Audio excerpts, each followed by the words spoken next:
You're kicking it in. Yeehaw! Here we are. Here we are. Here we are. We are live. Come on in, folks. We see you out there. Jim Cox must be on the West Coast because he says 6 a.m. is too early for me. I'm just dropping a like. Oh, Jim. Them. Appreciate that. Nice to have seen you. Jim, thanks. I wrote him back, says we're always archived over at the Indie Comics Network. Yeah, for your you can watch us make fools of ourselves later. Listening. Yeah. Yep. Yeah. Exactly right. Come on in, folks. It's an episode of Sunday Funnies. Let me change my Facebook around, which I forgot to do on Friday. Oh. Was wondering why there wasn't anybody in the chat. Go have a system. I just got to start leaving Post-it notes all over the place. Come on in, folks. The Facebook is live. We hope you're doing okay. It's Sunday morning, the 23rd of July. Is it raining down there, Russ? No, it's bright and sunny now. It was raining a little earlier. It's a bit breezy, but and that's the weather report from there's Sunny Earl's Cone. How's the weather where you're at, Whiskey? What's going on? Kind of foggy, I guess. Here. Or let me cloudy. Let me peek out the dungeon. Take a look at the storm doors. I have to look out the window to find out what the weather's like. Exactly. You got to look. What? Anyway. I leaned over and looked out the window. It seems cloudy. Okay, that's what I got. Well, it's nice over here in sunny Flint, Michigan. For now, it's always sunny in Michigan. That's what I heard. Oh yeah, always sunny in Michigan.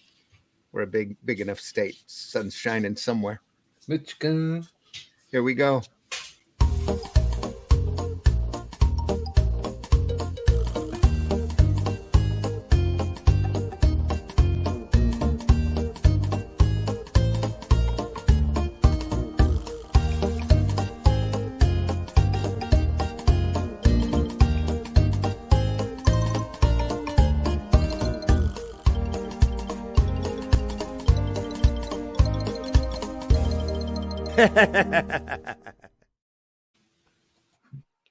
The views and opinions expressed within the video content found on the Indie Comics Network are those of the speakers and do not necessarily reflect the views or positions of the Indie Comics Network or its sponsors.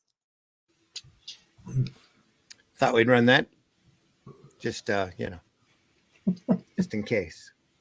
Right off the bat. Just in case we don't talk about armor.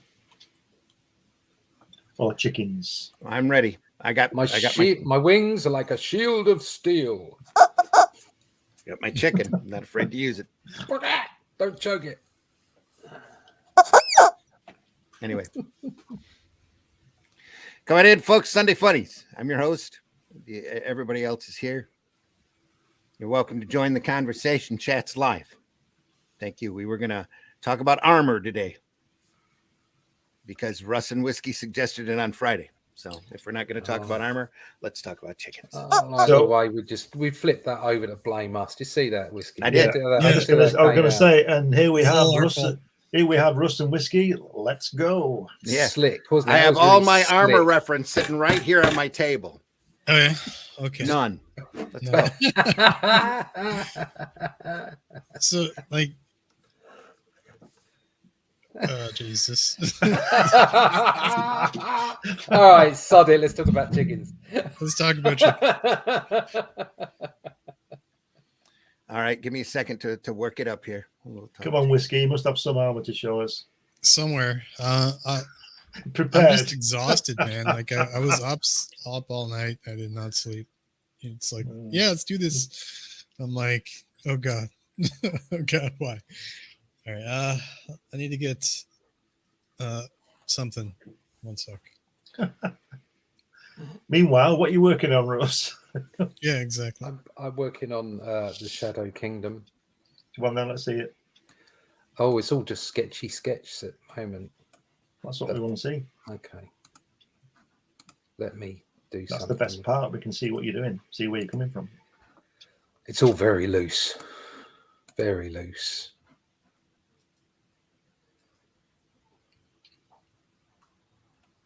There you go.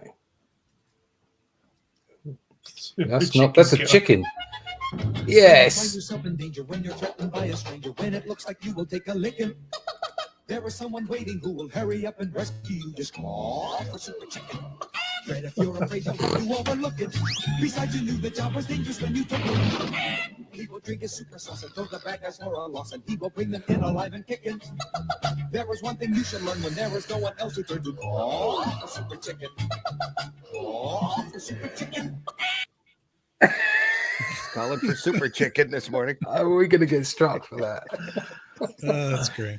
We haven't been struck for it yet, but there's always. Oh, a that's first all right time. then. There's always We a did first get time. struck for running the Cool McCool opening of all things. Oh. So I guess the Bob Kane estate doesn't have a sense of humor or something. So what happens Yeah. when you get struck? What happens? They take the video down. Oh, right. Oh, You wipe they that just out. say- You took that Wow. off, Russ. I just put it up. Did I? Oh, sorry. That's all right. Yeah, try this. Have a look at this instead. There you go. There you go. What are we looking at? We're looking at. I just Shadow posted this Kingdom. up. So anybody, anybody out there who wants, because I'm making myself available for pinups and covers. So there you go. So it's just a montage of pinups and covers. There you go. Just a little advert there. How much is a cover?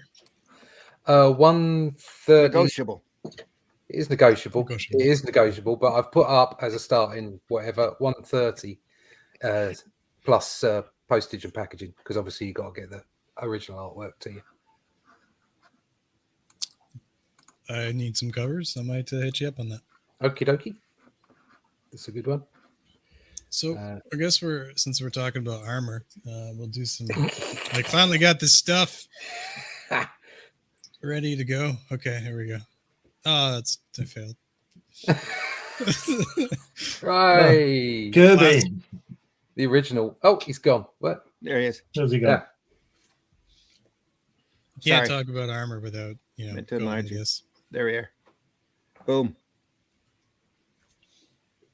Iron Man. It's it's almost a perfect example of the way that when the artists used to draw back then, they didn't care whether it worked or not. It was just, let's just draw it. He's an arm. He's got armor. So what? I don't care how it works. I don't need to see the belts and the buckles. I don't need to see leather instead of spandex. I don't need to know exactly how the circuitry works or how the pneumatics work. It's a bloke in a suit of armor. Let's go. And I think that was something exciting about that. Yeah. That maybe gets lost these days. You can draw like a super detailed, intricate, wonderfully rendered, excellent anatomy, or everything you like, and it probably wouldn't be quite as exciting as the first time you saw Iron Man. I think it's different times as well, because nobody knew how a suit of armor would work. Now everybody's an expert, aren't they? Oh no, nobody knows now either. You ask anybody how to change a tap or how to wire a plug or anything, none of them know. Nobody knows how to do anything anymore. So I don't think. I think it's just this this clamor for realism. Yeah, and it destroys everything. It's as bad as looking at. I don't like watching how did they make that, in DVDs. I don't really want to know. I just want to watch the film and enjoy it. yeah. I can understand why people are interested. I mean, I am interested in that stuff, but just after I've maybe seen the film 20 years ago, then I'd be interested in how it was made. But at the time, all I want to do is just enjoy the movie. So, Best case in question of that is, for me, is Jason and the Argonauts. That is it. Harryhausen, or whatever he's called. Ray Harryhausen. Who did the Ray Harryhausen. those skeleton things. Yep. I know he did stop motion and all that. I'm sure there's some documentary about it, but I don't need to see it because it's just such a wonderful thing. Yeah. And I know it's not real, and people, like you say, it has to be real, and it loses that I don't know, sort of naive magic type of thing, and I think it loses its magic. It loses its magic. mean, that's what's good about the original King Kong, isn't it? With Fay Ray, that you can see that it's a stop motion.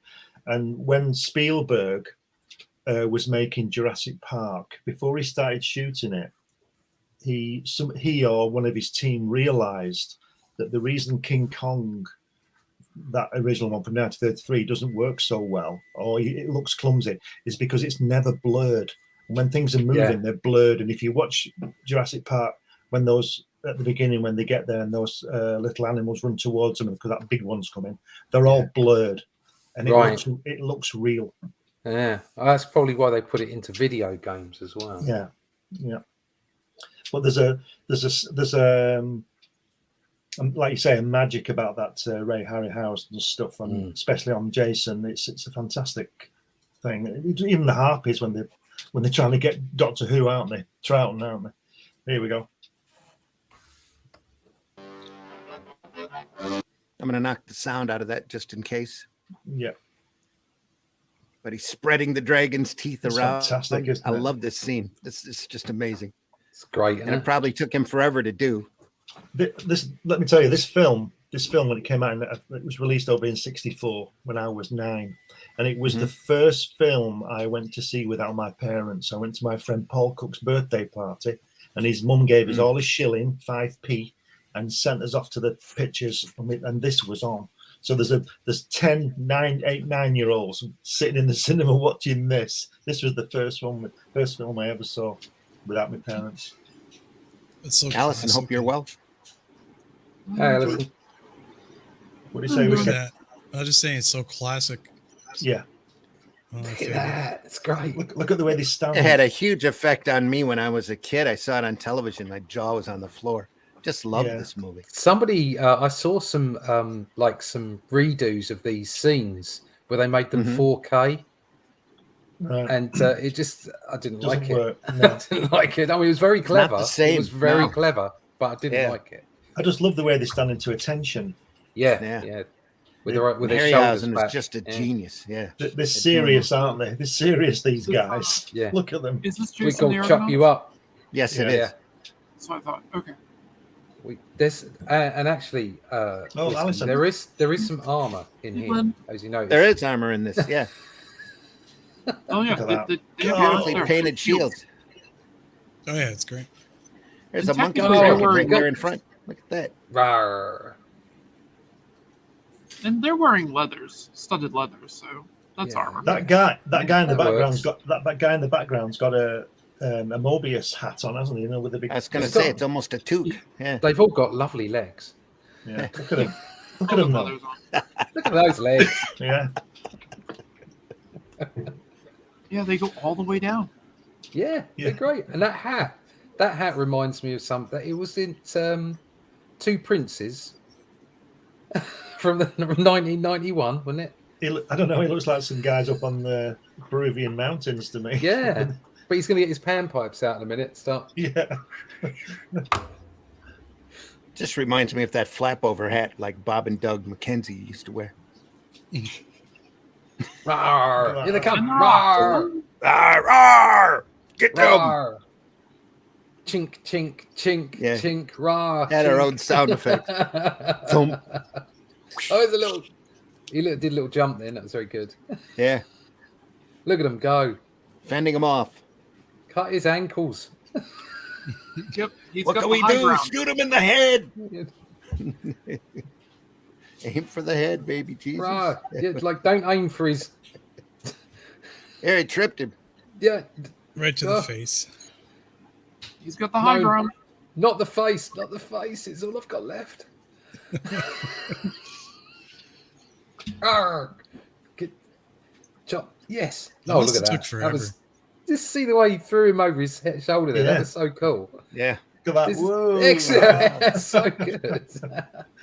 Oh, yeah. He went for the feet. He went for the feet. I love these movies. Look at that. How good is that? Look at that. That's so scary when you're young. It's like, oh, Can never go wrong with a Harryhausen film on a Saturday Oh, no. afternoon, he's got especially like when it's raining out. Just Go- great stuff. He ran behind the wall. He knows where you are. Oh, he's confused. Oh, on YouTube, Clash of the Titans is free. Yeah, The original one, yeah. So That's bonkers, that film. always worth your time. Yeah, just to see the crazy mechanical owl. Yeah. that's Yeah. true. Great Pegasus on that too. Yeah, Release the Kraken. yeah. Oh, Oh no! You got Oh, him! he took it to the gut. Oh no! No!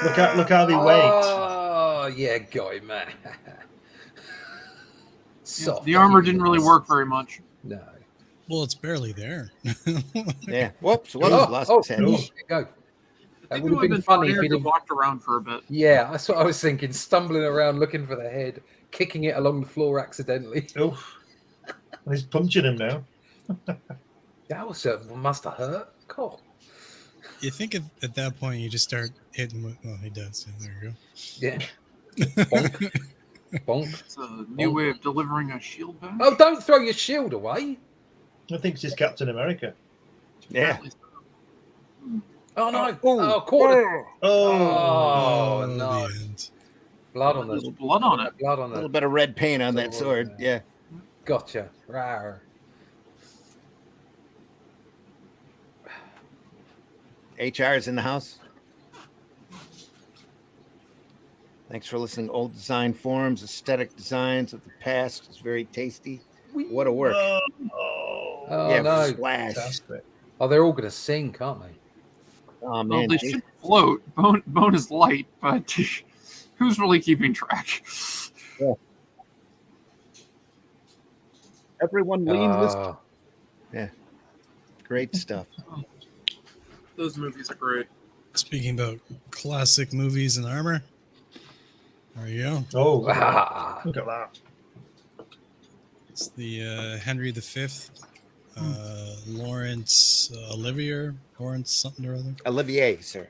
Yeah, Olivier, Lawrence yeah. Olivier. Yeah. 1940 or He's whatever. an actor. 40 or whatever. Yeah, not very specific today. They made this movie like everything is pretty much as historical as you can get for the time period. Yeah. They, the armor smiths or whatever they hire, it's all very classical No. stuff. 9 Realms in the house. Odin, how you doing, man? Oh yeah. What I like about it too is that all the backgrounds are all hand painted, so they just, it's pretty much like Hopefully not. We didn't get that, did we? I don't think we would. You didn't play. You just played a scene and you didn't have any of the audio or anything, and we were talking over it. That should have counted as. Should have been review. okay. Yeah, that's what I figured. We played Super Chicken earlier.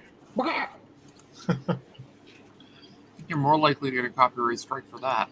So, I don't know how they would move in the armor, what this kind of here or the. Those guys, yeah. No, it's all very articulated. So yeah, I was like, gonna say, armor is They- designed to be worn. So Yeah. it's like Yep. the heavy chainmail is that's Still be pretty much the heavy. problem. It'd still be heavy. Well, it's the actually plate a mail lot is lighter. yeah, Sorry, it's go a lot ahead, lighter than you Allison. think. It sits on you, and your body carries it pretty well. It's a heavy chainmail and things that will weigh you down. Like That's even why with the you should- padding, it's heavy, but Yeah. it's not exactly impossible. It's Oh, no, Like it's you not get yourself possible. some mithril. Be nice and light. Yep, mithril. That's the way to go. Yeah, plate mail is designed to be worn. It's very well done.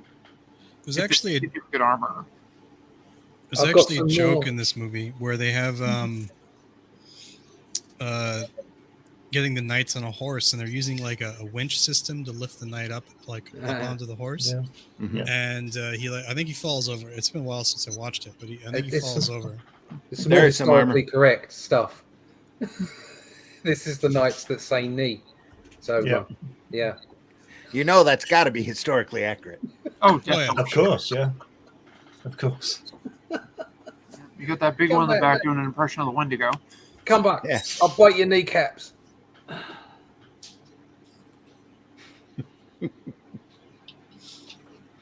I think the three-headed knight has the best armor in that movie.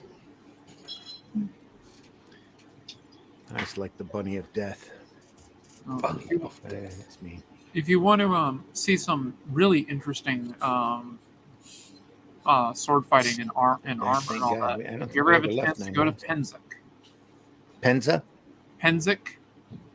It's a Society of Creative Anachronism gets together and they do it's like a week-long event, and they do like fighting and everything. The guys wearing the armor, it'll be like those women doing it too, but it's usually men. And they have like jousts and everything, and it's all done traditionally. Cool. That sounds They have like the fantastic. different clans and stuff that do it. I went to it a couple of times. It was a lot of fun. Seen some videos where they have like full fights with armor and everything. Yeah, it looks quite fun. Seems like a much more serious Renaissance fair. Oh, it is. It's Penzik and Gigantic. Society of Creative Anachronism and Turkey legs. HEMA, the historical martial arts, Okay. historical European martial arts. Those groups are very, very serious when it comes to reenactment and fighting and everything. I learned some fencing from a master in the historical European martial arts stuff. Cool. I did some saber stuff and some rapier work.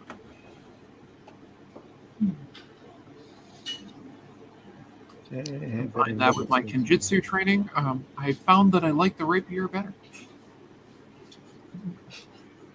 Yeah, Michael, I don't think we have been. I think we're fine. I double checked Facebook and YouTube. We seem to be fine. So. Yeah, I don't think we'd get hit by it. But did they take you down immediately? Oh yeah, They could. Oh yeah, they could if there's something immediately wrong. Joe from the desk of a small press publisher, morning all, listening in as I work on a few things comic related. good day, Glad you're Joe. here this morning, Joe. You're Joe. always welcome on. Hey, Anytime Joe. you want to swing by, just drop me a note in Facebook. I'll send you a link. Be good to hear from you. We haven't talked in a while, but I do morning shows now. So My cats are having a war on my bed. there we are. Are they in armor? Yep, they're in armor. Cat It's armor. furry armor. Cat shield. That's actually a thing. Cat armor. I believe it.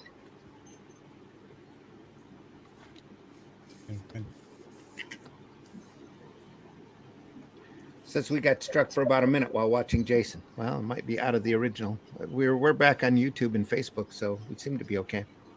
Try to be careful about that stuff anymore, because we got back when we were showing cartoons, we got struck for the silliest thing, and That's ridiculous because that's like fair use. you'd think so. Yeah, that's what I was saying. What we were doing should have been counted as fair use. Fair use, yeah. I'm gonna take a look to make There we sure are. the stream's okay. So this is I wonder what the cat thought of that. it's actually historical. Like Yep. somebody brought their cat armor or made armor for their cat, and I guess brought it to the field of battle. I don't know, or maybe just had it armor for a cat. Who knows?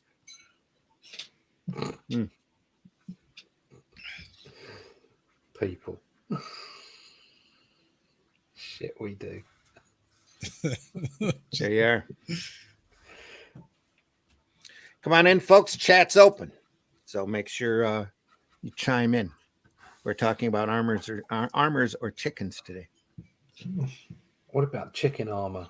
What about chicken armor? There must be Who some. knows? I'll Bing it and see what it is. What it looks Google like. it. That's the way you go. I just scrubbed through the stream. It looks like we're okay. Yeah. Is it raining somewhere? I have my air conditioner on. You might hear that. I Hear unfortunately the need cat? to sit by it. Yeah, yes, and I have a cat meowing in the background. He's a little annoyed that his brother beat the crap out of him. It's what I call par for the course. The older one beats up the younger one, Oh, lovely. and the younger one starts it. The younger one outweighs the older one too. It's a very big cat. This appears to be more of a sculpture than armor, but it's pretty funny. It'll do. There you go. Oh god, look at that. That is just wrong. That is a bit of a sculpture. Yeah, but that's pretty cool. Somebody wants to armor their lunch. Yeah, That's bad. I got this one though. Yes. Now that should have a shield, shouldn't it? As Captain America helmet. How with a brave shield. does that Absolutely. chicken look? Look at that chicken. Yeah. That's awesome. And gonna have Ron, you. again, somebody's armoring their lunch. As long as he doesn't get hit in the rear end, he's fine.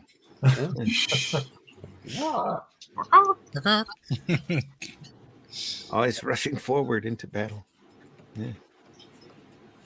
Whoop, didn't mean to do that. Meant to do this. There we are. No, I didn't have anything. Oh, I had you. Ah, I wasn't prepared. that's all right. I'll be right back. Allison's going to look up some chicken armor.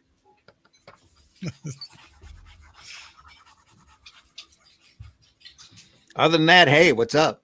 Yeah. We're chilling. We're just looking for images of armor and And seeing chickens. what's The chickens. Yeah. in chickens. Yeah. Yeah. Chicken.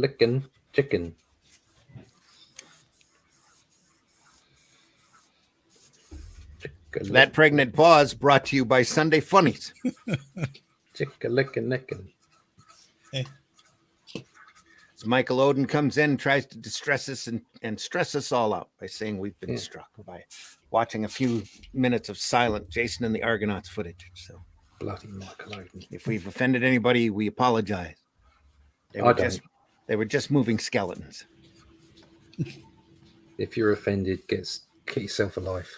The cops are doing their job as long as they don't be mean to people who are actually being innocent. Then I'm all gravy, baby. She is all gravy. Oh, gravy, baby. All right. That's just fine. It's like that kind of gravy that's just a little bit too thick.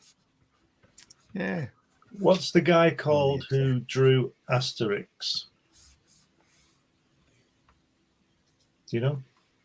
Not right offhand. The reason I said that was because he does a lot of Roman soldiers in there. When I was a kid, Yeah. he sort of taught me how to draw a Roman army. It's really good. Really good. Definitely. I had to do some Roman. I'll go see if I can look up some stuff I did for the Roman armor.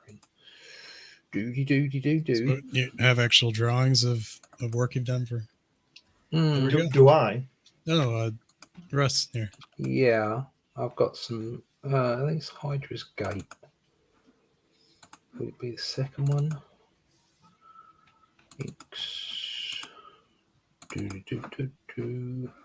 Talk amongst yourselves. I'm looking for some armor. There you go.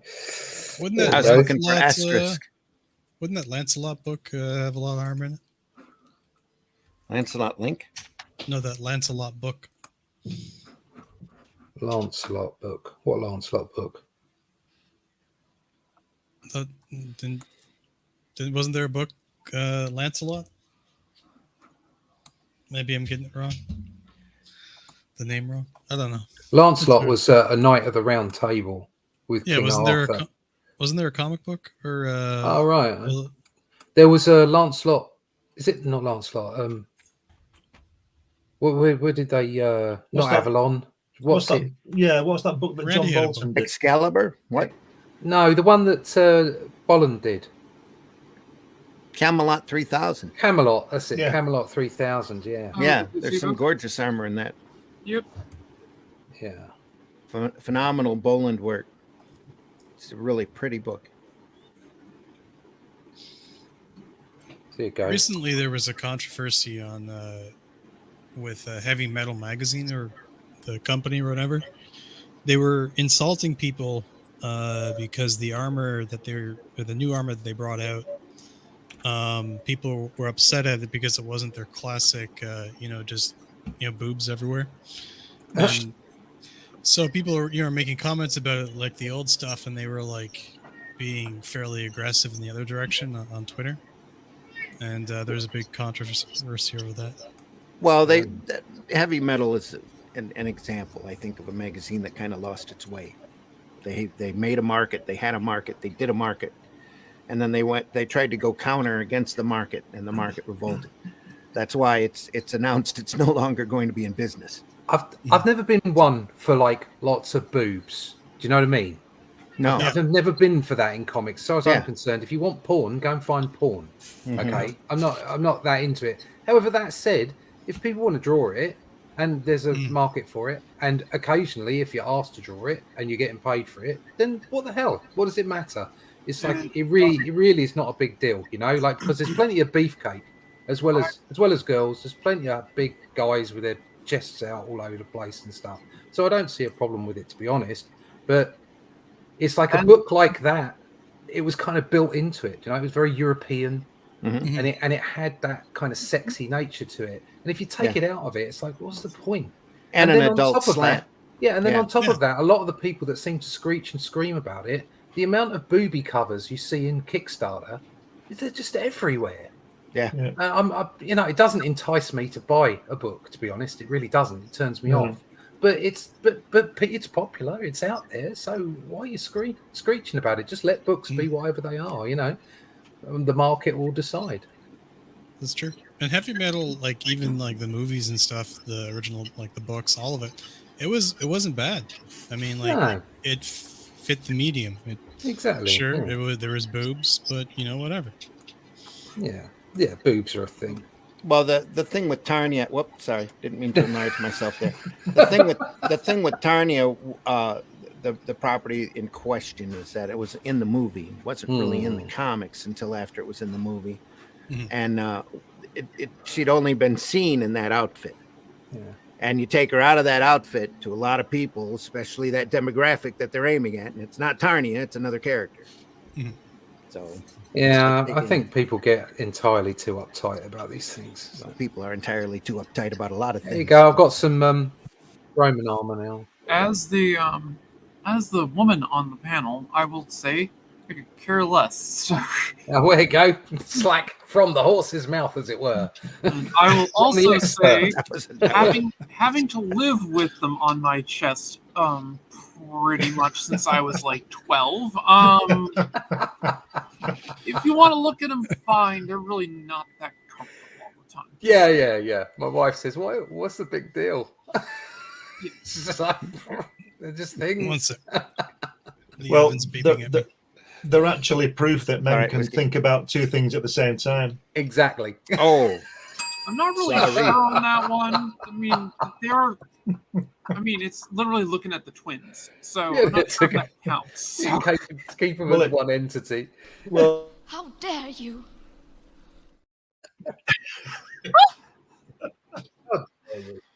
Right, there you go. Here we are.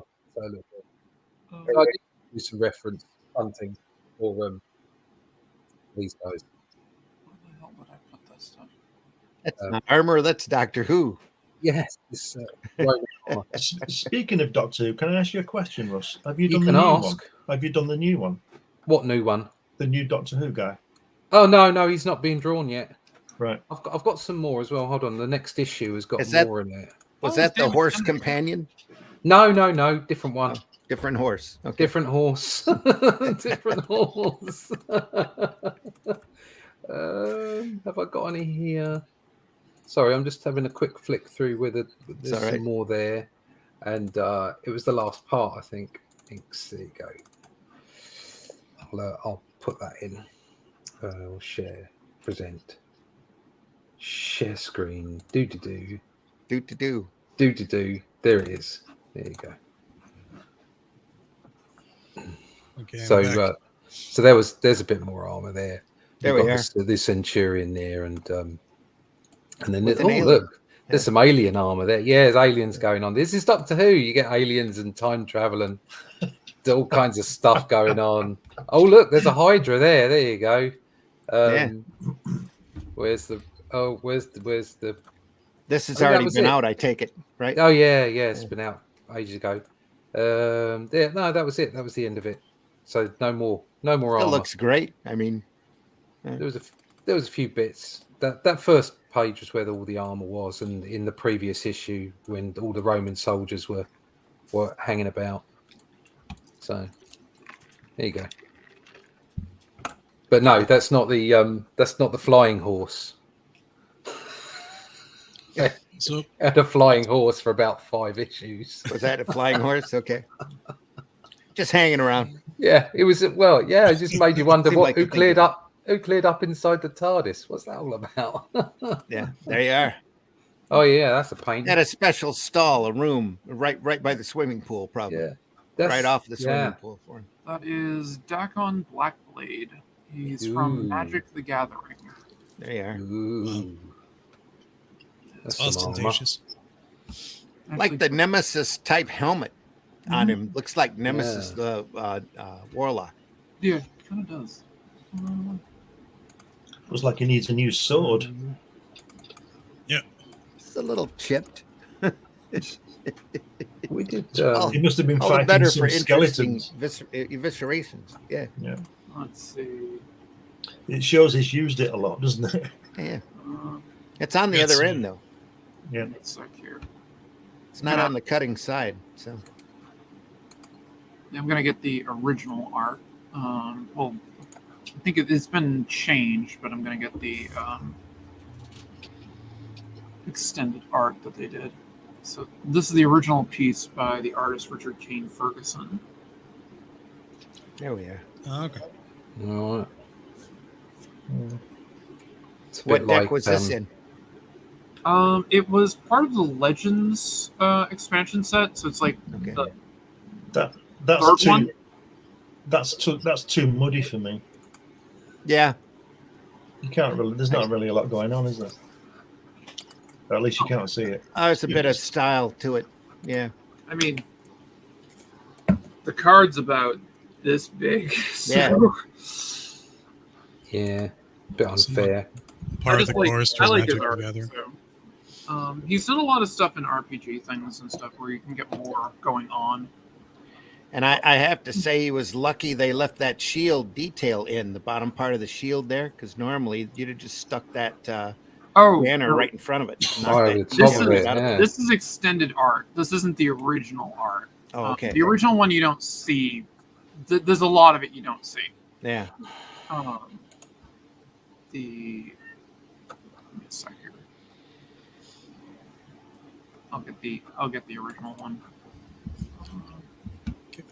So while you're grabbing that, before we were talking about the heavy metal thing, I figured I'd show the sort of like an opposite direction of that, and we're gonna go with a classic armor like by Henry VIII. Not it isn't drawn, but it has some art or beside it, so I figured it works.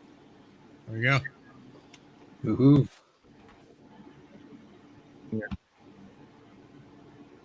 There we are. Oh, I just removed it. Actually, I'm pretty sure the person who extended that art was not the original artist. Probably not, but Yeah. as far as I like the metal codpiece. it's exactly the right. A good it's- shape. Those are historical. It's historical. During the time that it was very common for knights and like nobles and lords and kings to accentuate the codpiece as a form of Virility. Yeah, It was a bit like having a big car. yeah, basically. Yeah. And all it does, yeah. I won't say it. Look at Well, my cod piece. But I can really see that guy in the armor could really, really move around really well. Yeah, they actually some of these armors are particularly the Henry VIII. NASA based a lot of their spacesuits off of these designs because they were actually articulate. Like it looks like you can't move very well, but you would have full functionality, like moving around. Now there were armor that was basically just show armor that you would Yeah. fight in, and that Yeah. stuff was very stiff.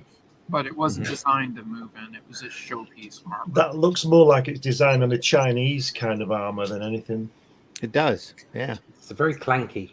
But I tell you what, I bet you're talking about functionality. I bet he can't lift his arms up very high. I bet you can't creep around very easily, are you? Yeah. No. You hear him coming, don't you? Yeah. That's actually fairly common with most armors of that type, like with the full pauldrons and stuff, is that you couldn't lift them above shoulder height. Then you had to do shoulder height and then manipulate your forearms to get like an overhead kind of thing. So yeah, you get basically what Russ is doing there. That's about as high as you could get, but that's enough to fight with, right? So you could still do an overhand swing, but you wouldn't go straight up. Especially if everybody else has got the same stuff on. Yeah. Yeah. Yeah, and they were gentlemen in those days, so there's nobody would cheat, would they? Nobody would cheat. No, nobody would slash nobody at your cheated. legs. That all happened at the Battle of Agincourt, didn't it? When we killed people. But anyway, Yeah. Thus the reason for the cod piece there. Yeah. yeah. So that nobody would cheat. Yep, that's exactly it. Well, during a lot of that stuff, they had like a referee or some type of, gentleman there to make sure the duels or whatever they had. It was went smoothly. the age of chivalry. Yep. Oh And yeah. then, Yeah, then we killed all those knights at Agincourt, and that was the end of the age of chivalry. Because they used to capture the knights and let them go because they were noblemen, but we thought sod that and we killed them all. Have them all. And just that's it. Yeah, they're done. Same as when Drake beat the Armada, he didn't apply the rules. He went up the middle of them, and etiquette didn't let you do that. And he thought, sod this, I want to win. So he went up the centre of them and blasted them from both sides. Yeah, they probably took that original art file and blew it up pretty Yeah, hard because probably. it looked a And little then- bit pixelated there. Yeah, and then they also whoever did it also exaggerated it and everything. There's people Yeah. who do heavy like paint overs on these cards and stuff to extend the art. Mm-hmm. I've done it with a few of them myself because people have asked. So Yeah, and gets me to break out my gouache. there you are. But yeah, Yeah, the last time I talked to Susan Van Camp, she said she's been doing a lot of that painting over cards. yeah, it's So yeah, it's fun there to do. seems to be a market for it. Yeah. Oh yeah, there's definitely people who will pay for it. Usually I do it just on the land cards. So I don't want to ruin the hyper rare ones that are worth like thousands of dollars. Mm-hmm. So, just won't do them on those. So, That's, Back to the Red Slayer. Is that yeah, what it's this Red is? Slayer. So it's just The like Red Slayer. this basic, like very old. A lot of the stuff I was using as reference was using leather and Combination. augmented fabrics and what have you, and then Mhm. metal gauntlets and boots and helmets. So, but that'll all be technically that would all be in red. Yeah. But I've got Cool. some. I've got some other stuff. I've got some. Here we go. Black Knight. I have the Black Knight. here's my little nuisance. Not the Black Knight from the Knights that say knee, but the Black Knight from Marvel. Yeah. So that's a Black Knight from Marvel. There's some more bits and pieces. There's some more. Oh, there you go. That's Ronin there. That's Ronin. Got The Ronin in Accuser. there. Yeah. I suppose Kang had armor on. It was a bit weird. There's some Kirby armor. There we are. And it's one of the. Celestials. Yeah, Celestials. I can never remember the names of them. But No, yes. some armor. There was some Doctor Doom. Cool. Is that Yeah. Kang's background, Ultron, Yeah. and Red Skull? Yeah. I don't know who this guy was. I can't remember off the top. Oh, Phalanx. There you go. Phalanx Harvest. I think it's something to do with X-Men or something. Yeah, I think Look- you're right. He's Yeah. Looks kinda like the Century. Yeah, Hmm. he had Yeah. some armor. Then of course there's Galactus armor. Unimind? No, that's Ego. Ah, That Ego, That's the living Ego. planet. Yeah, Yeah. Ego and There you go. And then there's the Overmind. Yeah. Yeah. Some more Doctor Doom. Oh, that's awesome. Look at that. You can almost say like the Silver Surfer because he's like liquid armor. Yeah, you could. Yeah, there's all kinds of. There's armor plating. So there's like What's that? Deathlock. Deathlock, armor on Bucky's arm. Winter Soldier, yeah. Yeah, armor on Colossus. Colossus. So Yeah. that's like plate armor on his arms. You can Yeah. get the was it some of the early renditions of Ileana when she was in the yellow and black suit, she like half of her arm returned to arm. Or, like, Yeah. armor and Yeah. stuff. Yeah. There's Odin. the Odin armor and Hell. small one of oh there you go. There's Oh, Mr. Sinister. Sinister. Yeah. Some He's armor always there. a cool character. Yeah. Yeah, he's got some great armor. Sinister. So, Jenko in the house. Nice to see you there, Jenko. So if you guys want another person to talk armor, I'd be happy to hop in. Do we want Michael Odin? Whatever, yeah, stick him in. Like a Chad. nihilist there. Yeah, it's a Nihilus, and then World War Hulk. It's iconic. I prefer. I always thought that was also pretty cool setup with the arm. Oh yeah. Odin's got a history background, so. There we go. Oh right, he knows what he's let- talking about. Yeah, you'll know his him stuff. I'll send you a link here, Mike. Hang on just a second. You can educate all of us. And get educated. Educated. It's Black Knight again, this time with a horse. There we go. Oh, she's back. Oh, hello. And of course, Thanos. Thanos. Oh, and that's not armor, real. I suppose it's armor plating, isn't it? More or less, armor is armor. Yeah, armor's armor. Yeah. Whether it's bio. Sentry. Oh, there you go. War Machine. Very classic. Also get Silver Samurai. He's got armor. Yeah, Like yeah. I Right think there. I did a Silver Samurai, but I don't have it in this set. I think I'm getting. I don't think I've got any more. Michael, Yeah. How's it going, guys? how are you, man? Welcome to Sunday Oh, Funnies. Yeah, no, it's been a minute, and Yeah. some new faces I see. I recognize Glenn, Randy. Obviously, I've known you for a bit. Russ, we recently worked together, so Yeah. There you go. So But- Dr. Doom finish it off. That's an awesome Doom. Look at that. Oh man, that's great. Did you, Love Russ? that. Did you draw that one or no? Yeah, all of these. Drew all of them. That's awesome. This was all for the How to Draw Comics the Marvel way. Yeah. that's Yeah. awesome. Yeah, it went on for 4 years, so I've got like loads and loads of stuff. Cool. Yeah. Let me just throw some stuff down here. Talking about armor. This is stuff I've done in the miniature realm, but still armor just the same. It's not comics per se. This is what I do. Well, hey, I showed magic cards. I mean, I think you're good. That's nice. Nice fabric though. Oh yeah. Yeah. Not Martin Lawrence Black Knight. Love that movie. As far as this is a prototype, this one isn't production ready, so there's some changes I have to go through. I have to thicken up some stuff, but this is more like a concept piece. Is I want to get it down, and then the proportions had to be changed up. But one of the difficulties of working in like this size range for like miniatures is the exaggeration factor of these guys is not exactly 1-to-1 for a human. Like so getting the sizing right is a bastard, right? And I spent several years just trying to work out how to get most of the details into it and make sure it's exaggerated enough it'll actually print okay and be able to recast it okay. Another example here, this one here. This might look familiar. He's red. Yeah.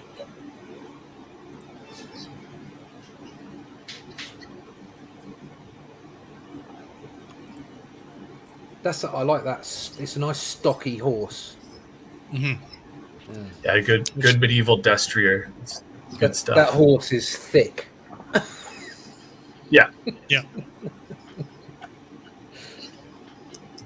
Which sort of again lends itself to the medium for Yeah. miniatures. If it's too thin, it's going to look not so Where it great. could break as well, couldn't it? Yeah. So yeah. Well, I mean, from a realistic standpoint, that's the type of horse that the knights would want to ride anyway. Like, generally, you would have like a light cavalry where you would have lighter scaled armor that would perform reconnaissance and be more maneuverable. But your heavy cavalry, your knights, they're going to be in like these massive destriers that are able to kind of handle the weight of armor, not just for the rider, but for the horse themselves. Yeah. That makes sense. Yep. It's like a Clydesdale or something, man. They're your Yeah. tanks. And basically like the knights, they had their own stables, their own horses as well. So if they went to joust, this is like a jousting setup. So you'd have all the, like, you know, the caparison and all that stuff. And when they're doing their, like, your jousting, you'd probably have the similar horse that you'd be using in battle anyways. So, you know, it kind of works. This is definitely a jousting model. That's what these miniatures were. He's got very big feet. Yeah, the feet are the extended, stylized. What are they called again? I can't remember off the top of my head. They're I'm blanking what they're called, but like they were effectively like a mix between spurs and I know what you're talking about. They're like kind of curved up and pointed. Mm-hmm. A lot of the times it's like they're like feet protection effectively, and they're generally like the higher up on the food chain you were, like the more ornate they were. Yeah, and then you get like they're definitely very pointed too. You could use them in battle in that way. You know, you got kicked in the shin with one of these guys and unprotected shin, it's going to do some damage. But they did. It surprisingly didn't really trip them up or anything. It just how the armor's articulated, was able to move quite efficiently. Even it looks weird.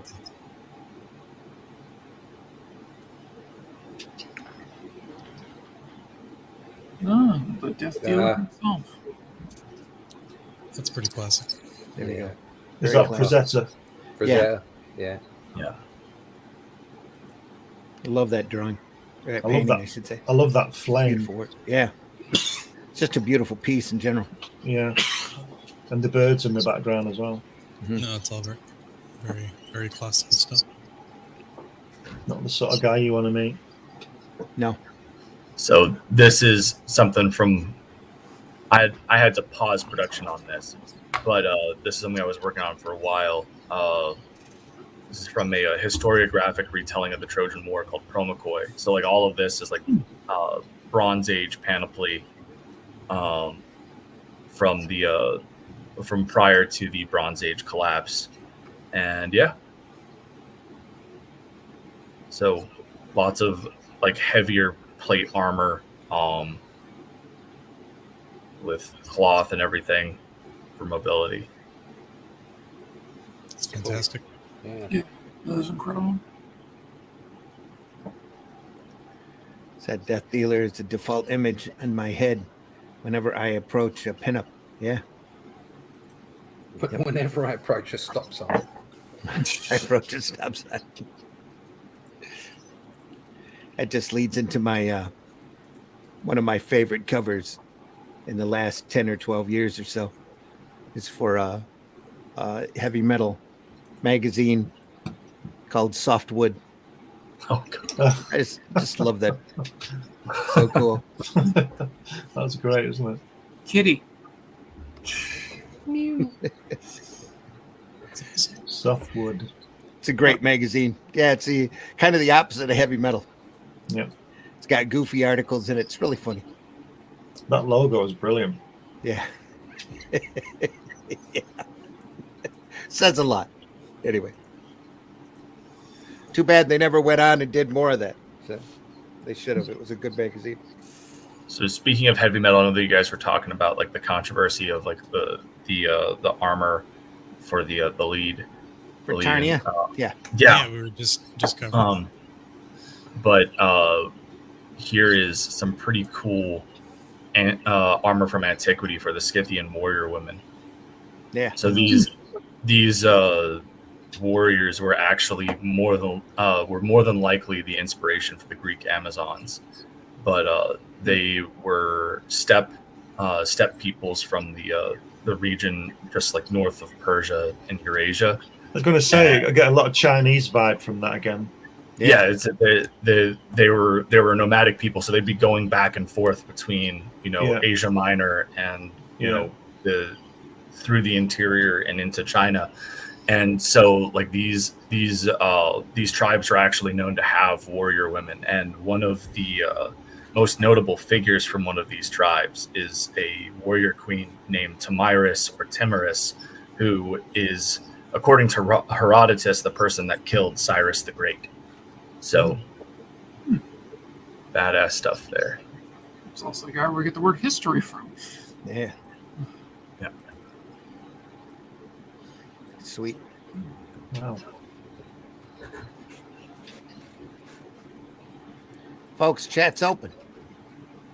Feel free to chime in. We see you out there. Give us a like. Give us a whatever. Even if you have to give us a thumbs down, I think we can take it. You've already had one. So, We might make fun of you later, though. yeah, very true. We won't know who you are, but we'll do it. We'll still make fun of you.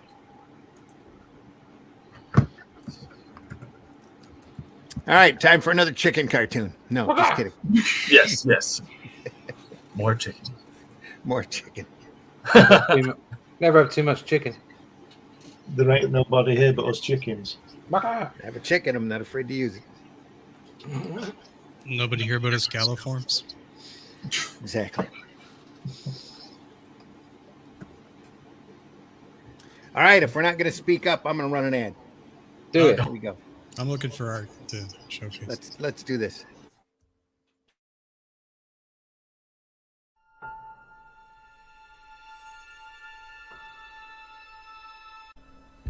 The name Jack Kirby is pretty much synonymous with comic book art. The man was and is a legend, not only because he was one of the principal architects of the Marvel Universe and the co-creator of Captain America, the Fantastic Four, Thor, Iron Man, the X-Men, the Hulk, and the Silver Surfer, amongst many others, or because he was the originator of the epic Fourth World saga, which gave DC Comics such an endearing villain as the diabolical Darkseid. But because, well, he was there pretty much at the beginning, back in the earliest days of the American comics industry. The importance of his contributions to the development of the fledgling industry cannot be overstated. He may not have created it single-handedly, but he was certainly one of the reasons it took off the way it did, and a multitude of books have been written about the man and his life. But this one is different. This is the story of Jack Kirby, the man and his life, but it's also the story of its author, Glenn B. Fleming, an artist whose own life and work has been shaped by Kirby, and of how he met him and what happened when he did. It is an intensely personal account of one man's quest to come to know his hero, and along the way, through a fascinating mix of anecdotes, personal photographs, and correspondence, it sheds new light on the man justifiably known as the King of Comics. And now, all this can be shared with the world in this book, propagated by New Haven Publishing and available in all leading bookstores throughout the world. Come along for the ride. You'll be glad you did. It's an epic journey. We're looking at a lot of Kirby's creations earlier. So, Yeah. Yep. The ad's pretty sweet, by the way. had Mitch Rogers in the green room. He disappeared. It We should come is a back. Come nice back, ad, Mitch. isn't it? Yeah, It was like, the hell with you guys, you're talking too much. And must have been. Bloody Mitch. Mitch, come back if you want. I'm just trying to find pieces of armor that I've either done or other armor comics and stuff, and just taking a look now. Nine realms. You are triple repeating in the chat. I literally just commented that from the StreamYard thing, and I guess it just tripled up. That's great. Yeah, That's what you want. we are. Chat's open, folks. We were digging up some stuff, or do I need to show another ad? I mean, Anybody have any other armor to show? No, just Hey, everybody, we're all going to get laid. hey. so I would leave it. I think everyone can just pause. Michael will take the show from here. Here we are. right then. Nobody, Okay. nothing. Here we go. it's Otis got not something it's up not there. comics, but we were talking. You guys were talking earlier about the medieval knight and everything. These are actually, while Europe is going through the Dark Ages and everything, in the East you have Constantinople is carrying on the tradition of the Roman Empire, and these are their their knights. These are the cataphract, and I love their design. I'm definitely going to be working with this kind of this armor in the future. Still very heavy, but also more also slightly lighter to deal with the extreme heats of the Levant, because that's where they predominantly fought. They were in pretty much constant war with the what was it? It's not no Sassanid Empire, yeah. Last inheritors of the Persian empires. So like they were constantly fighting over there and did a pretty impressive job given the circumstances. Lasted till 1453. So that plated cloak on the horse is really interesting. Yeah, I like that.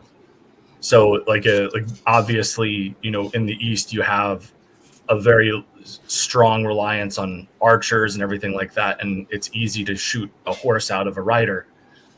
So the way that they combat that is they put these full scale plates all on the horses. And what they made of? What they made of? Those so generally bronze. Wow. So Poor take an horses. arrow, Yeah. bounce an arrow right The off. horses kind of liked it. Hmm? The No, horses probably can't not. have liked it. No, they wouldn't have been happy about that. You would, and like to be fair, like you would only have this on the, like it's not something that would be in all the time. It would be like if you're like generally you would set up your battlefield. You'd pick a battlefield and you'd observe how much time you had before the enemy got there, and you'd prep. So like these were not, none of this stuff is meant to be worn for an extraordinarily long period of time. But it's very cool from an aesthetic standpoint and intimidating as well. If you're on the battlefield and you have like not just a rider in full armor, but the horse that's like covered from head to toe in scale mail and will deflect arrows. Yeah. Cool. Tank with legs almost. Yeah. Mm. Mitch, glad to have you aboard, buddy. How you Yeah, doing? Mitch is here. Doing It's okay? good she's back. Doesn't hate us. I'm doing great. Good. The Mitch Where's your- is back. Isn't Good that, to isn't see that a Elton John song? Yeah. It is. The Mitch is back. Hey, how's it going? Oh no, Mitch is gone. Whiskey Mitch, Mitch Whiskey. Nice to meet you. Yep. Oh, here he is. There He is. froze for a moment. Did he? How's it going? Mitch Yeah, is- I think your Mitch signal's a is little Yeah, weak. It yeah, looks I'm like on on a- your camera. Oh crap. Yeah, let me go out and go back in. No, we can hear you just fine. You're You're just fine. you just freeze every once in a while. I think he's also on a Oh, little okay. bit of a delay too. Okay. Well, step out then. Get you on the flip. All right. Okay. Speaking of armor, here we go. Here's some stuff I'm working on that's a work in progress. It's completely all over the place because I'm still sizing everything up. But Hey, that's all over the place. Yeah, it's all over the place. Oh, that's all over the place. Yeah, but that's kind of how like when you're like getting this stuff together, it kind of like mishmash Lego until you get everything in the right position. Mhm. But I'm slowly upgrading this this old model to be like a newer design. I love the embroidery that you've got going on in the breastplate. That's good stuff. Let me have one. Just talking about it, and yeah, so there's the new shoulder, and then I think that's a couture, if I'm not mistaken, and then the vambrace was a previous picture. Yeah, but yeah, the embroidery is pretty cool. All right. Mitch, you're back. Mm-hmm. And I'm still on a freaking. Oh god, it's a new computer, so bear with me. Okay. As long as you can hear us, it's all good. Okay. We're not doing much. We're just talking armors and chicken. Okay. We need. Armors I and think we probably need more chickens. More chicken. Let me look and see if I can find more chicken. I have a duck. Speaking of armor, because this is something obviously we talk about like the cool aesthetic standpoint, but something that like from a person that is a huge history guy, as Randy said when I was about to pop in, armor isn't just for show. And what is frustrating is when you like it in both comics and even in film and everything. And I know that it's for like the dramatic effect, but armor is going to glance a blade off of it. That's the whole point of it. It's able to take quite a beating. And so that's one of those challenges. How do you think, I know that everyone here has worked in comics, so how would you go about showing the durability and the ability for armor to protect its wearer without removing the dramatic tension of a fight? Quiet. It's not easy. Could you rephrase that question? Yeah. So like it, most of the time, whenever you see like a sword fight or anything like that happen in anything, there's always a coup de grace, right? Like you've got everybody is fighting, and they'll be parrying each other's blows and everything, but you get effectively a single stroke that's like the final blow that'll cut through armor like it's a knife cutting through butter, right? So how would you go about showcasing the ability for armor to protect its user without removing the dramatic tension of a fight? Well, I generally show the armor deflecting the blades and stuff, because usually they knock the person down and then like beat the hell out of them. Yeah, because I mean, if you're fighting in that armor, I would imagine that at the end of it, if you survive, you're black and blue underneath. With the 100%. Yep. You know, that's why that's really smashed up. That's why generally swords actually weren't really used that commonly in the battlefield. You'd have nobles would have a sword, but they would have like a poleaxe or something like that to act as a blunt weapon. And also, when if you hit somebody hard enough, the armor would go in them, wouldn't it? Yes, that's why. Like as I said, you use like a mace, poleaxe, anything like that. So that way you're doing you're doing excess like blunt damage to the armor because like the armor is meant to deflect a sword stroke. So cave it in. It's also where the crossbow came in because they could punch through it, and the Welsh longbowmen were nasty when it came to dealing with it. So you definitely, for historical battles, you definitely would be using, or against heavy armor, you'd be using like you said, like more hammers, maces, bludgeons of all different types, so that it could concave the armor in a little bit better, or punch through it. A very popular weapon for getting in heavy infantry would be basically a spiked hammer or a pick, and it just punch right through the armor. It specifically would be like a hammer with a sharp point, and like all the weight of the back of the head of that would just go directly into the punching through the armor and put like a hole in the chest, head, wherever. Swords weren't commonly used against like heavy infantry, but you could get in between the chinks of the armor. As far as like tension going into comics and how you would draw that, or you're doing like a scene, like I'd do one of two things if it was me doing the comic. Like I'd either have the sword break, like because that's a tense way of dealing with the situation, or have like rather than a coup de grace, but like a lucky strike, like just get under the chink and then stuck in the armor or something. Get under the shoulder or something like that. And right through the visor, maybe, if they're doing a full. I think it would be all about movement. It is. Like, you'd be taking glancing blows, and you've got to make sure that you've got the body movement, the body language, the weight, the gravity of the hit, and how it's moving past the body, moving in and out with the camera, and then any final strike would be done in a dramatic way. It's difficult to describe. You just get on and draw it. One of the ways they would deal with it is you get 6 guys on one, then knock him down, and then keep bashing him until he stops moving. Yeah, that's always a way. Well, I mean, like to that point, I know Whiskey, you were talking a while back about the pointed end of the armor and the cavalry knights. So like that was also a defense mechanism to kick people away who would try and take them off a horse. I think as well, it's got to be entertaining, much like metal movies and Bruce. You would choreograph. You choreograph a sight.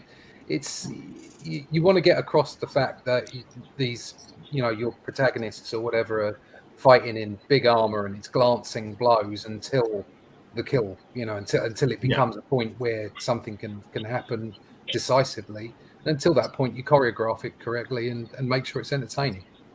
One of the things that I love is that a lot of people think that the samurai primarily fought with their swords. They didn't. They were horse archers. Yeah. The Ashigaru did most of the fighting, and they were basically spearmen. And the spear and shield, the Roman had the phalanx for a reason. The Greeks did it. The Greeks did the phalanx. The Romans had manipular legions and then go into Marian reforms. I thought they used the Greek phalanx as well. They did very early on, during the Latin Wars, but by the time you get to Rome, like the Punic Wars, they had shifted to the Manipular Legion. And then Marius does the Marian reforms, which start a series of heavy infantry reforms throughout the Roman Republic and the Roman Empire. Very cool. Speaking of phalanx, big longs in the house. Teach us something, dolls. That works. Big long. Speaking of phalanx, big longs in the house. Hey, big long. Hope you're all right. Returned from Friday. The avatar too. I was really, I'm glad you fixed up your avatar a little bit. Appreciate that. Just so we don't get sudden strikes. I'd choreograph hits at that show with what specific armor's benefits and flaws, creating a dramatic, entertaining visual feast. Right, Metal? Doing a deep dive study on the specific armor would help the story enormously. Yeah. Okay. So one of the things about with filmmaking, if you look at The Last Samurai, they made sure that everyone on the battlefield on it knew how to fight. So they didn't just have the two guys kind of going like this against each other on the battlefield to look stupid. That they actually taught them all what the appropriate fighting during the scene in war was. And and that was pretty cool with it. Yeah. It was actually a really great movie, and a lot of aesthetically it was aesthetically good. Story was good. All the elements came together pretty. Bit of a weird take in some ways on the Battle of Shirayama, but hey, it's that's Hollywood for you in general. Though it's like the guy's supposed to be a Frenchman, but hey, whatever. So one of the things that I guess I wanted to talk about with armor is sort of like a misconception of the age is during the time of armor, particularly like 16th or maybe even 15th to 17th century, they still had firearms as well, right? They had firearms as well. So you would actually encounter knights, and some of the way the armor is designed for knights is to help deflect the blows of off the chest piece, and why it's got these pointed concaves, I guess, is because that would being aesthetically designed, or not aesthetically designed, but is being designed to deflect the firearms coming at you in battle. And in that same vein, they also had the Lensknecht, which were a popular group of, I think, German? Were they German? Sounds German. I think they were German. Mercenaries that also used tight formations with heavy plate armor and pole axes, and then they also had matchlock pistols, if I'm not mistaken. Yep. And the Japanese had teppo. They also had firearms and things. Yeah, definitely, and that was very popular with during that particular what was it called? Sengoku era. Yeah, the Sengoku Jihad. I think it's what it's called. Michael, are you doing a historical podcast? I do. I wouldn't call it too much of a podcast. It's more of me just going on rants with a co-host for an hour. So on Tuesdays, I do Vive l'Empereur, which is Napoleon. My co-host is Aldous, and that I actually get talked under the table because Aldous knows way more about Napoleon era than I do. And I have a pretty strong base. but he's on a whole other level. And then on Thursdays, I do When in Rome with Matt Krotz, who did the Kyrie books. And we talk about Roman history. Wow. We'll usually like pull up a video and like give commentary on like stuff. Our first few episodes, we were breaking down this history of Rome in 10 minutes video, which was atrocious. But I was like, when I saw that, I was like, it's got to be funny though. Oh, it was hilarious when we were doing like to try and sum up Rome's entire history from the founding, and then if you want to just end it at the fall of Western Rome, that's literally over a millennia of time. Mm-hmm. You're not going to be able to capture that and do that justice in 10 minutes. Maybe if you broke down the history from like the kings through the Republic, and then like the Pax Romana, and then Crisis of the Third Century to the fall, sure, you could do each of those in 10 minutes. But like, you're not going to be able to do that story justice in 10 minutes from start to finish. And it led to a lot of fits, and there was also some messaging in there that I felt was had some very heavy biases that are stupid and part of more modern historical thoughts, which have some value to them, but I think ultimately try and take history and remove it from its context and put it in a vacuum.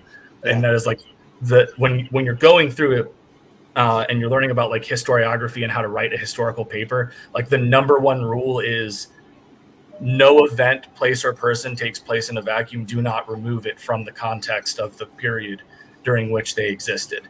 Right. And it's just like you're playing modern morality against a guy that lived in a period where none of that existed. So, yep, you've got to. It begs the question, doesn't it? What did the Romans do for us? Did a lot. Well, like roads, toilets. Like Wales and the Romans. Modern plumbing. They made it safe to walk at night. Coins. Republican government. Coins, Republican welfare, government, underfloor heating, drains, showers. All I can say is a sense of humor goes a long way. There we are. Yes. Oh, absolutely. Aqueducts. Romans go home. We were talking earlier in the show. We were talking about like tension and stuff like that in comics, or like how you draw something or in a battle. It's something that isn't drawn per se, but like one of my favorite stories has depiction of a duel.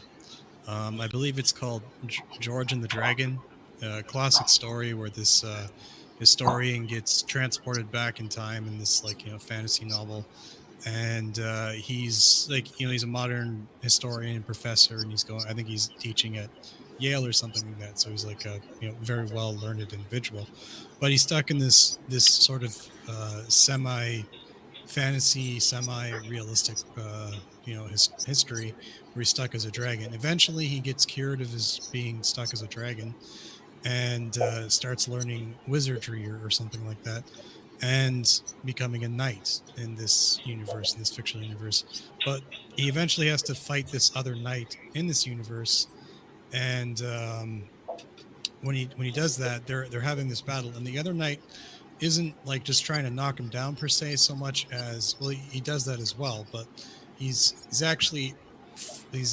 consistently attacking the gentleman's helmet with his blade, because they both have long swords, to turn the helmets like its positioning. So every strike hits the helmet a little bit more and a little bit more and a little bit more until he can't see like what he's doing, right?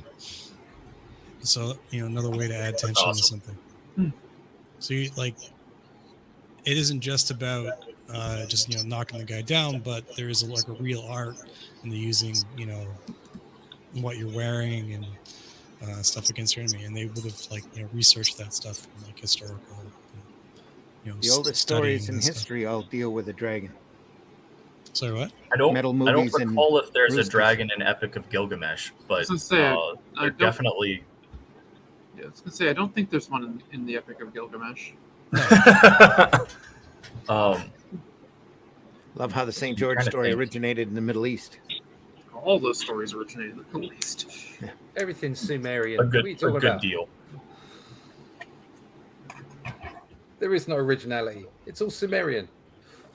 If you guys have never actually checked out that book series, George and the Dragon, highly recommend it. It's actually really good. A little juvenile, but it is what it is. There's nothing wrong with juvenile. And Whiskey, you will have to if you can provide an author, because the amount of books that are going to be called George and the Dragon specifically because I think it's Saint George and the Dragon. because Might be- Saint George and the Dragon has been like a topic of study because he's the patron saint of England, and cross of Saint George and all of that. George. It's not historical, so that You should check out George and Mildred as well, shouldn't they, Russ?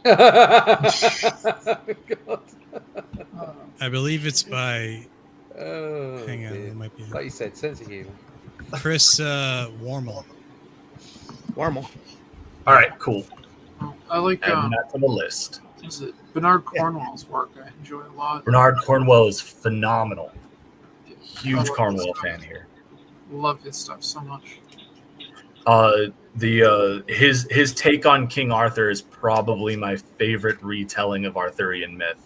I know the series you're talking about. It was great. Yeah, the Winter King, Enemy of God, and Excalibur make up Warlord Chronicles. Fantastic reads. And he did The Last Kingdom, which I know the BBC adapted. Yeah, well, watched they adapted for 3 seasons and then went off the script like entirely to the point where it's. I haven't watched the show. So. Shocking. Yeah, I've only read the books.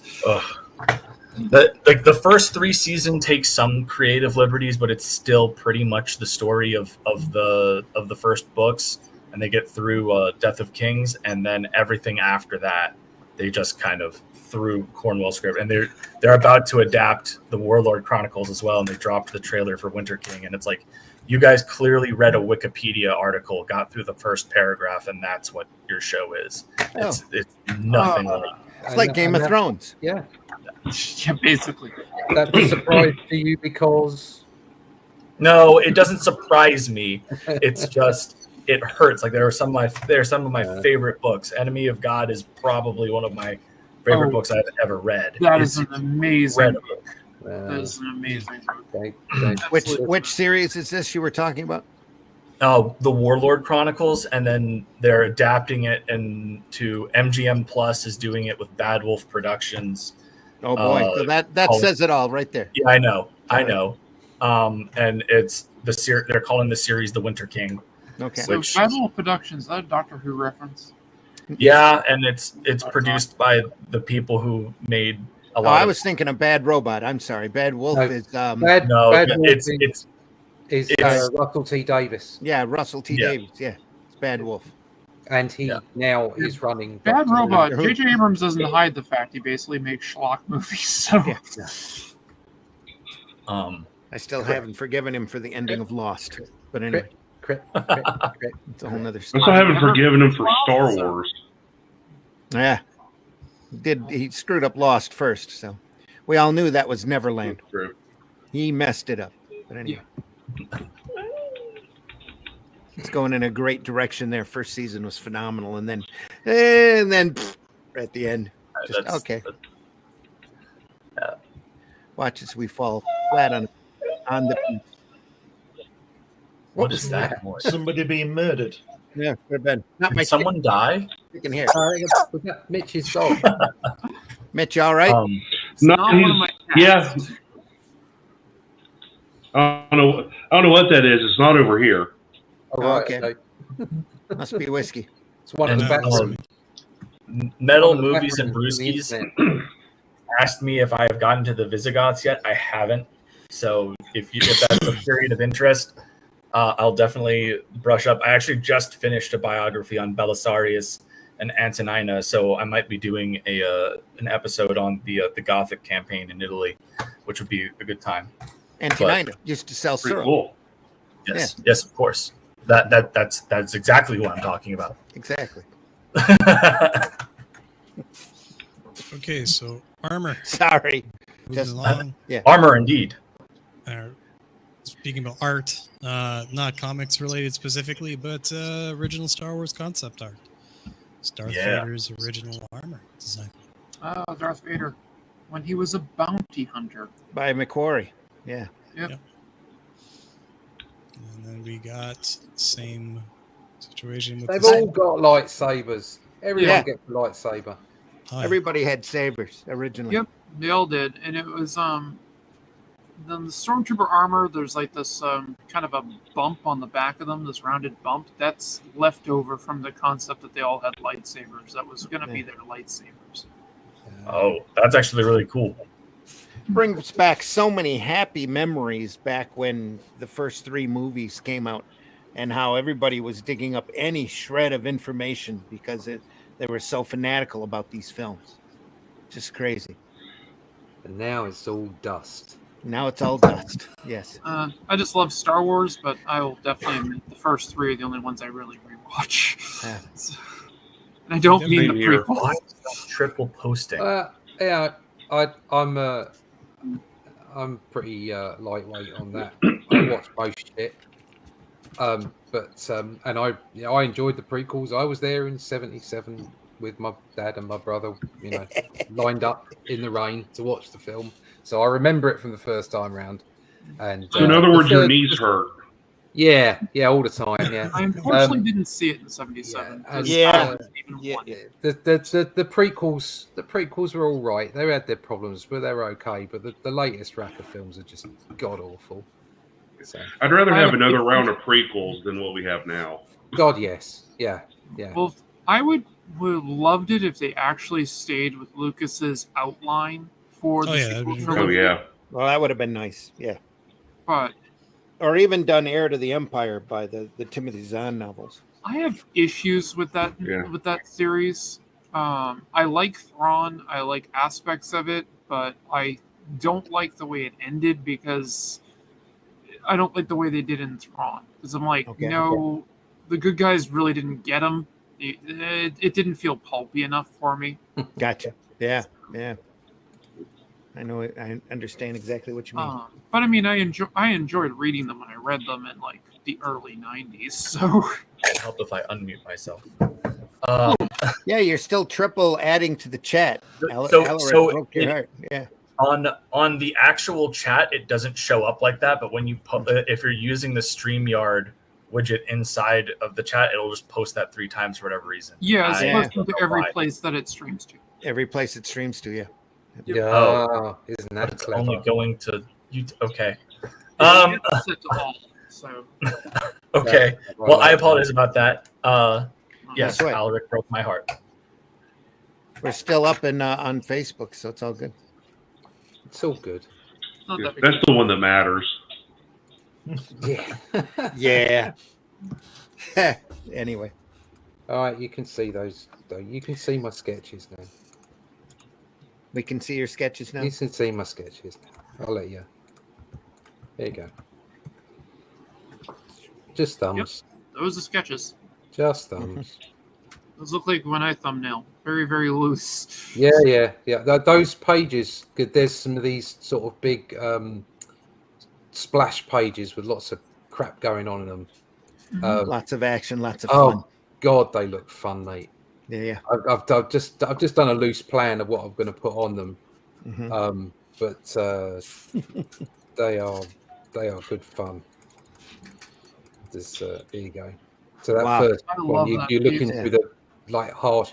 So there's books on the table at the end of the study, and you're looking through to him looking through the window at the end into the courtyard, and it means that you can get the title of the chapter. The chapter in there, on the bookends. So it's Okay. still part of the image, like Right. like that is. So it's still part of the image down the bottom right there. Sure, yeah. Yeah. Awesome. It's crazy cool. They've all got that going for them. Oh, it's gonna be awesome. Yeah. I've really enjoyed doing this. The horses and everything. Yeah, you can tell. Chuck that extra stuff in, and it's just really nice. Really enjoyed myself. So, When you're thinking of publishing, as soon as possible, as soon as I can get it out. Really, it's I suppose we could be sort of focusing on October for a campaign, and then see what happens from there. It all depends on whether I get any other gig work in prior to that. You know, if I may get delayed by gig work. If I don't, then all well and good. You know, it'll be about September time. That's a splash. Allison. Awesome. Yeah. Very nice. She's that little energy in that. Yeah. Oh wow. I like that a lot. Thank you. I think my favorite part is the little silhouettes I did, which probably took me the least amount of time to do. Oh yeah. It's always the little touches that make it, though. Don't want to be picky, Alison, but you'd missed an R out of understand in your first caption. Did I? Yeah. I did. You're right. That's editors for you. Happens Gotta to love the 'em. best of us. Yeah. That's fine. I'll have Gotta to love an change it. editor. I'm not an editor. It's just that I look at look at the lettering, you know. So. That's a good catch because your own eye glances exactly, over that stuff. I do it all the time. All the time. Yep. All the time. I remember once I was showing something to Peter Samidi on one of his streams, and he's like, "Oh, I really like this. You got this great thing going." And somebody in the chat's like, "You used the wrong your," and I'm like, "Oh yeah, I did." No. Ouch. Yeah. That is the worst. Oof. Well, No. The worst is catching it after it's printed. Yeah. That's Okay, really fair. the worst. I'll Actually, concede. This isn't the finished piece anyway, so because fixing the lettering is relatively easy when you do it digitally. I just go in and add the letter. So, but like I don't have the tone on this. So. Yeah, I was prepping the full print file and was about ready to send it, and the wife offered to read it through, and I'm like, yeah, okay, you know, and I'm really happy she did. Yeah. She found No kidding. a ton of spelling errors. It's My like, wife holy catches crap. all that stuff. All of it. Yeah. Add to screen. There we are. So this is actually from a book that I've got live right now, but this is from Judex since we're showing art. Oh yeah. Cool. Which Russ has done a fantastic cover for. I like that lovely book. I like that artwork in here is reflection lovely. there. That reflection in the blood on the guy, the German at the end. That's that so reflection. cool. That's Yeah, fantastic. that's really good. Is this all digital? Yeah, that's all digital. That's Fabrizio Ugolini. He does phenomenal work. Yeah, it's lovely work. Yeah. This is our rework of the old silent film character Judex. So Oh, cool. Showing off art, eh? Okay. Showing off being handy, eh? There we go. Art. whoa. Yeah. This is, Look at that piece, guy. Piece I'm working on. This is from the comic Driftwood. This is a cover I'm doing. Still a work in progress. It's going to take quite a while to finish, and it has armor, which is the Yay. all-around piece that I wanted to Yeah. throw on there. Frane's in the house. Frane, hope you're doing well. I'm not the Efren. best 2D Frame. artist in the world, but this is me throwing down the best I can. Use the 3D reference for that to get some of the shadows and stuff. And Cool. it's still gonna. It's got a long way before I finish though. It's nice. Yeah, I'm hoping to start the Allison campaign here in a couple of weeks. As soon as I get the rest of the artwork in from Patrick, the rest of the story should be good. That's that character right there, breaking out of a test tube and running. That looks gorgeous. That's pencils by Abdul Rashid and colors by Patrick Gama and inks by me. That's phenomenal work, man. It looks really good. That's great. It's been a work I've been sitting on for a couple of decades, wanting to get out in front of folks, and can't wait for people to read it. Just like the Fool campaign that we just got done with. That's back. Luke's got copies in his hands. So quick turnaround on that print on demand. So I'm hoping to have copies next weekend. And as the campaign gets fulfilled. Is that cover? There we are. Oh, Yes, Michael. look at that. Yep. Yeah. Yeah. That's great. So any Came of yours, out Russ? came out really nice. I was really pleased with it. And we had Russ do this cool thing where he put like an upward shot of the Eiffel Tower that when you get the cover, it's going to be spot embossed for a black on black with the Eiffel Tower in the background. Got that actually. Yeah, it's on there. So. And then the white portions will all be glow in the dark. Go. Wow. Like that. Okay, cool. That's awesome. Cool. And the white portions will be glow in the dark. That's fun. Yeah. It's really came out nice. That I don't see a whole lot of glow in the dark covers anymore. That's going to be on its way on Monday. Awesome. I will let Kim and Neff know. It's all packaged up, so I'll be sending that Monday. So cool. Awesome. Yeah. Doing all right, Mitch? I'm doing good. Still lagging though. Oh, sorry to hear that. That's unfortunate. You said new computer? Yeah. Yeah, when I got laid off a few months ago, I had to give my spiffy high-tech computer back, so I bought a new one, and it sucks. Not the same. Yeah. Might have to step up here in a sorry, little bit. Lagging like Yeah. Yeah. Once I get a day job, I'll get a new one. I hear you. Hey man, I feel you. I was there in January through March. It's not easy. No, never is. Yeah, I've been unemployed since May. So. Oh, I'm sorry to hear that. Right. That's never fun. Nope. That not having that income stream really hampers the creativity too. I know how that goes. Yeah, it's putting it mildly. Yeah. Yeah. No kidding. You're kind of worried about, well, everything. What am I going to eat? Yeah, Just everything. Yeah. Can I That's pay the usually rent the main one. or the mortgage or whatnot? Yep.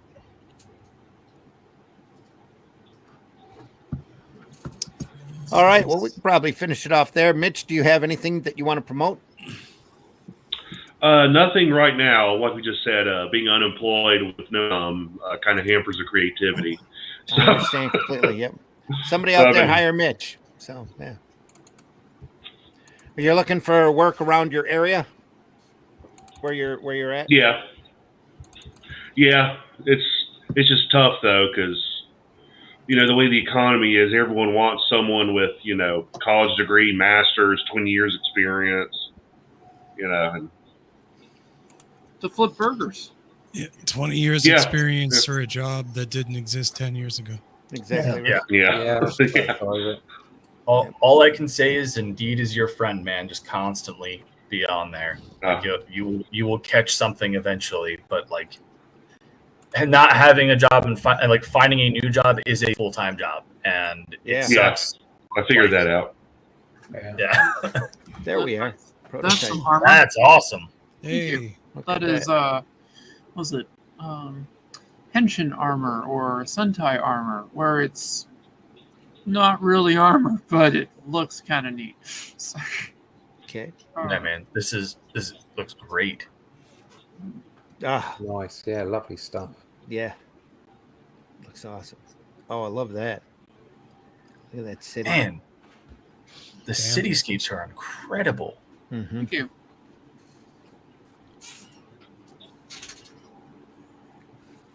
It's cool stuff.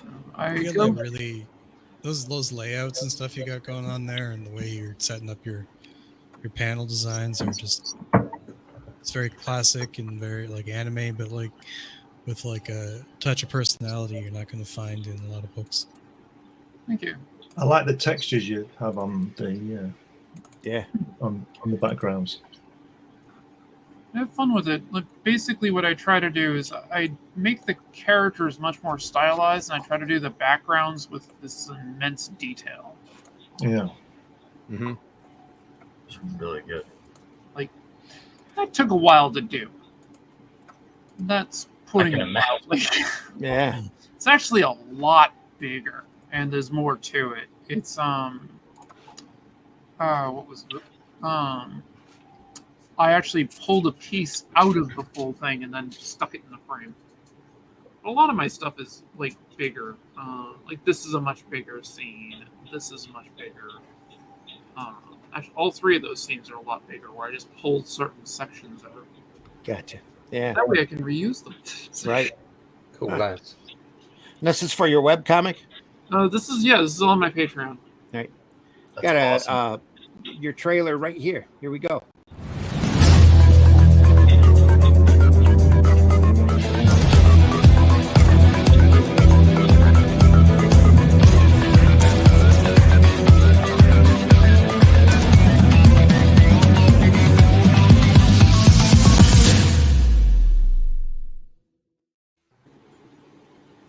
So look up Allison's Patreon. Yeah. Woo! I got more on that. I got what was it? My production Bible is something else I share on the Patreon, so you can see all my sketches and concepts and things, and how I break down the ships and everything in it. Cool. Like everything that has weird designs is in there. All the different Henshin characters. Oh, was that Cybermen? We Yeah, have some right, was Doctor Who up. Was it technically armored Cybermen? Technically. Yeah. They're armored. The Cybermen. So Dalek. no Daleks, unfortunately. Just No. I had some with silly Cybermen, so there's some cowboy Cybermen. That's awesome. Because it's from the Hollywood, it's supposed. She's her, so, but she's been made into a cyber woman. And then we've got some mummy and a Dracula and a Frankenstein mummy Cybermen. So Awesome. Cool. That's awesome. I Yeah, support this. cowboy Cybermen. Yeah. Definitely support this. that's fun. That's just stupid.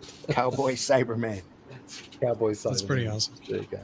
Kind of reminds me of the end of Blazing Saddles when the whole film studio has a huge fight. Yeah. Yeah. That's a Okay, great yeah. movie. That's that 16-page special that you did? That's the one. Yeah, this is all the Cool. inks for it. So Yeah. They're doing a Doctor Who Magic the Gathering set. that's I know right. Somebody was talking about it last Yeah. night, and I was Ah. like, oh. Yeah. I like some of the art they did because they had some cartoony versions of the 10th Doctor, and then they had the photorealistic drawing that they did, and they had the Daleks there, and they're like, he goes, yeah, but they're screaming exterminate. That's what the Cybermen said. I'm like, you're an idiot. Doesn't watch the show. Get it right. Get it right. Get it right. My son had a look at those because he likes Magic the Gathering, and he's basically saying like most of it's like 2.5 times, about 3/4 of it or 2/3 of it is pretty much focused around old Doctor Who as well. It's all classic stuff. So I think it looks quite good. Yeah. The Lord of the Rings set was gorgeous. Yeah, well, there's always going to be beautiful art on that, isn't it? It just inspires people. So. Yeah, it was just amazing, the art. I mean, I collect the cards more for the artwork. So. Yeah. I can imagine. Yeah. Yeah, and even then, I try not to because they're stupid expensive. Yeah. Efren says, "Where's Rocket and Hobbs? I love them." Rocket They're and Hobbs. sleeping in my bed. Oh, there we are. Not currently fighting like they were earlier. Well, that's good. So I believe Theodore Trio of Turkey's story and legend was passed to St. George, but I could be wrong. Metal says. And there's dragon probably a lot of parallels. Like The dragon that St. George slayed was basically a monitor lizard. So if you look at some of the original descriptions and stuff, it's like, yeah, it's not the dragon. That's so dull. Working on it. It was a Monitor lizard. dragon. Yeah. Yeah. It was a big dragon with lots of fire. It wasn't that big. It was a big dragon. I mean, a monitor lizard is pretty big, but still not that big. They can run fast as well, apparently. Anyone else have anything else? That's it. We're all Yeah. done. We're done. We're all chickened out, mate. We're all chickened out. Oh, this dragon. Yeah, we actually did Look at that. cover a lot of different armors. Like a slow start, but we got there. Going It was through a it. surprisingly successful show. Amazingly on topic. Yeah. Yeah, we have to work on that. Yeah. on being more diverse. Yeah. Not your typical Sunday Funnies show where we start off with one topic and suddenly we're talking, conspiracy theories, lizard people, and politics. Hollow What kind of Earth. armor would a lizard person wear? Hollow Earth. Hollow God. Earth. What kind of armor would a lizard person wear? The theories Yeah. are Probably true. scale. They're born with it. It's called scales. Yeah. Ask Admiral Byrd. He knows. Yeah, he all knows. about it. All those Three lizard people people from got the center of scales. the earth. Ask Mark Zuckerberg. He knows all about that. He's one of them. Yeah. Have you Hey, seen him lizard swallow? Wouldn't that be just like on the nose, those scale armor on a lizard? Yeah. I mean, yeah, that's the point. Say goodbye to your Facebook page, Mitch. Yeah. Sorry, I opened a thread. So Well, I had to get rid of one a few years ago and create a new one. So Lizard. I've already been there. Lizard. Mitch, tell folks how they can find you. You can find me right here at Linktree/Celtic Cross Studios. You can find my website, online comics, online store, and everything else. And you got OG Zelda. Oh yeah, Fantastic. Wait a minute. I can stand up. Classic. There we Yeah. are. Yeah. Look at that. Fantastic. Proper Zelda. Yeah, proper Zelda. Mhm. All right, Michael, tell folks how they can find you. You can find me on Twitter at @ElysianFields_0. And then we have Judex, which is live right now, which you will have issues looking up on Indiegogo. So you will probably have to look for us on Google because Indiegogo has removed us from their search algorithm and everything, which is all sorts of fun. Fundmycomic.com. Fund my comic. Fund my comic. Yeah. Fundmycomic.com. Anyways, definitely check out Judex if you like the Shadow, Phantom, V for Vendetta, any pulp style story like that. Judex is the book for you. Yeah, thanks for having me on, guys. Well, thanks for coming on, Michael. We started talking about armor and must have woke you up this early in the morning. Like I was like, oh, they're talking about armor, and like initially I had like 12 tabs in my Google Chrome, and I was like, all right, I can go through the evolution of all this stuff. I was like, we're talking comic book armor, and then I like, closed all of them. No, it's part of the. Yeah. Last week we were talking about research, so and all the different oddball books that we've collected. I over the wasn't years. here. I was researching. You missed it. Yeah, You missed all the fun. that's I was why we busy kept being unemployed and poor. we kept away from the subject of 1800s prostitution, specifically because Still, Russ Mitch. wasn't here. 1800s Unemployed and poor. prostitution. Oh yes, of course. I know Yeah, the have a feeling. book. I'm unemployed and poor too. I have too. Disabilities. It's all good. I have a book with prostitution in the 1800s in it, don't I? I forgot about that. Is it a Jack the That was Ripper random. book? Like, I feel I do. I forgot about that book. It's Terminus at Fenton's Green. They're Yeah. not prostitutes. They're bangtails. There is- is demons back and there- boobies in that. Yeah, back when Deadwood was running, I started doing a little research. There is a couple that ran through Michigan during the lumber years of the 1860s through the 1880s that were just horribly notorious. I mean, we have a town up here that that's built around this large hill, and he went in and built a whole brothel and gambling place on this hill because it wasn't zoned. Nobody bothered to zone it because nobody thought anybody would build there. So he built there. So It's pretty crazy. Him and his- it's really a fascinating story because this guy was like, if you know Deadwood, he was like Swearingen, only a lot more viler. Just That's saying something. Oh, and that is saying something. Yeah, it's just he'd make a great subject for a movie. But anyway, Whiskey, tell folks how they can find you. Yeah, you can find me over at Old Fashioned Twitter there. Ben and Ricochet.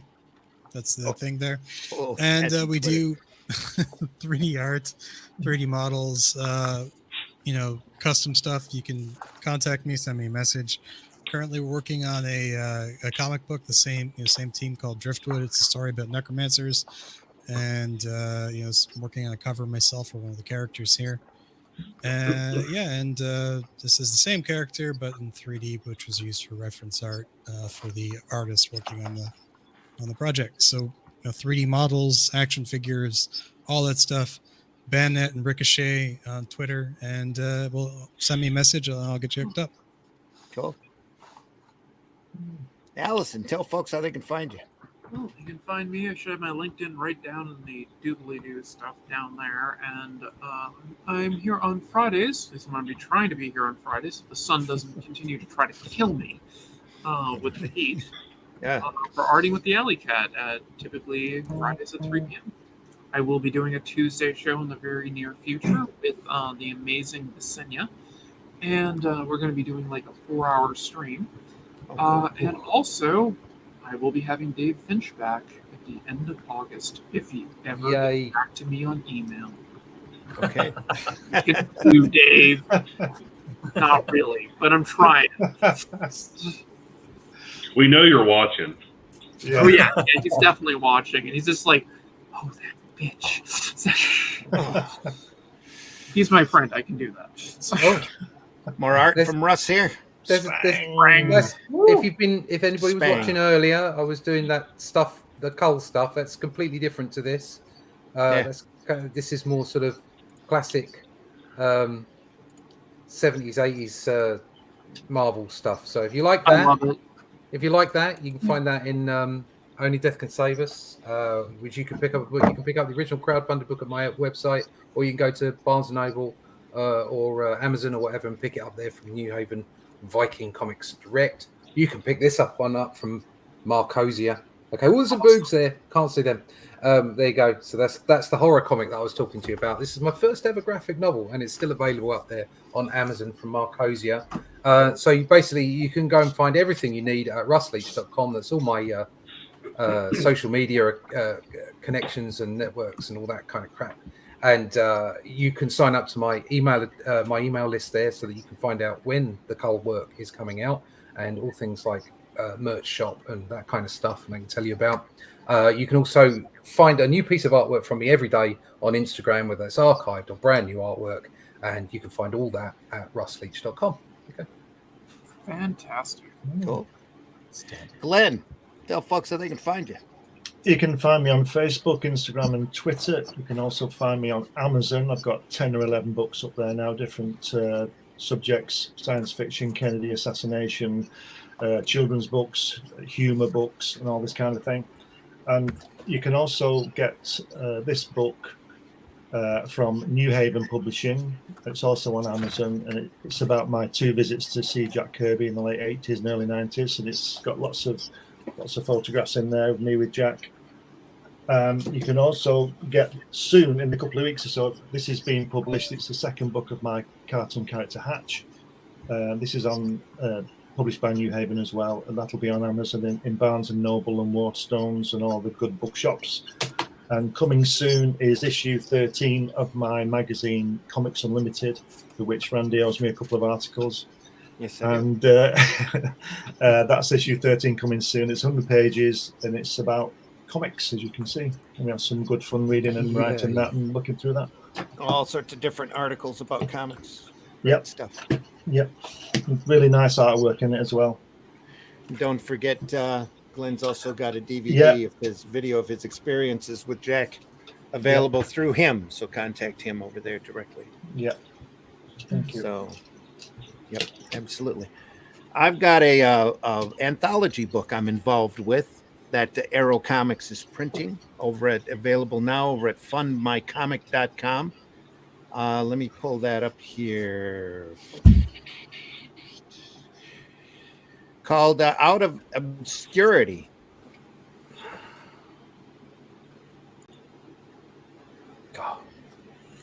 Let me switch up this here. It's the number of the devil. Yeah, hooray! Exactly.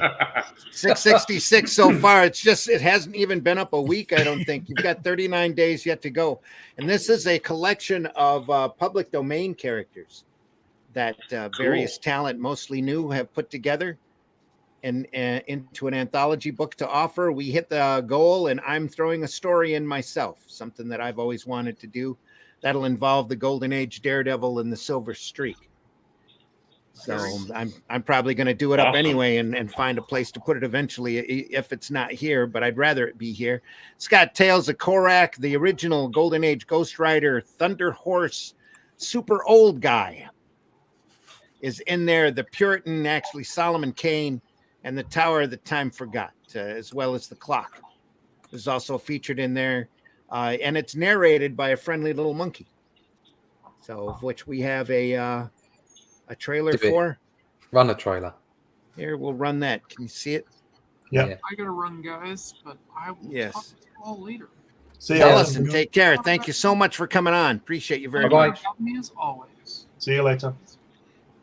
Here we go. Get ready for an exhilarating journey into the boundless world of imagination. Animated monkey. Welcome, comic book enthusiasts, to the extraordinary realm of Out of Obscurity. This groundbreaking anthology, published by Arrow Comics, unveils a legion of aspiring creators, each eager to leave their mark on the industry. Prepare to be captivated as they breathe new life into obscure public domain characters, creating their own unique tales within the pages of this awe-inspiring collection. Out of Obscurity is a testament to the unwavering passion and creative prowess of these emerging talents. They have meticulously resurrected forgotten heroes and heroines, spinning intricate yarns that span the ages. Brace yourself for action-packed battles, mind-bending mysteries, and heartwarming triumphs that will transport you to uncharted territories of excitement. By supporting our Fund My Comic campaign, you become an essential part of this historic endeavor.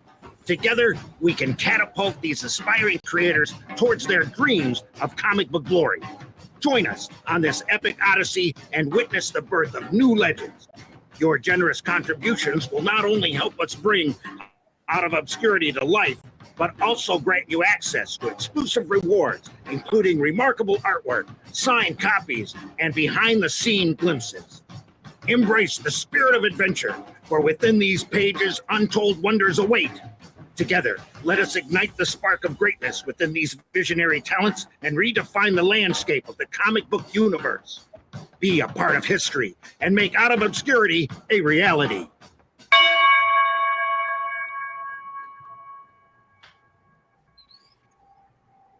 And there we are. That's Out of Obscurity over at fundmycomic.com. If you go over there also and look up The Fool campaign is in its very last days, probably its last breaths up there. As Luke gets the comics in and fulfills that campaign.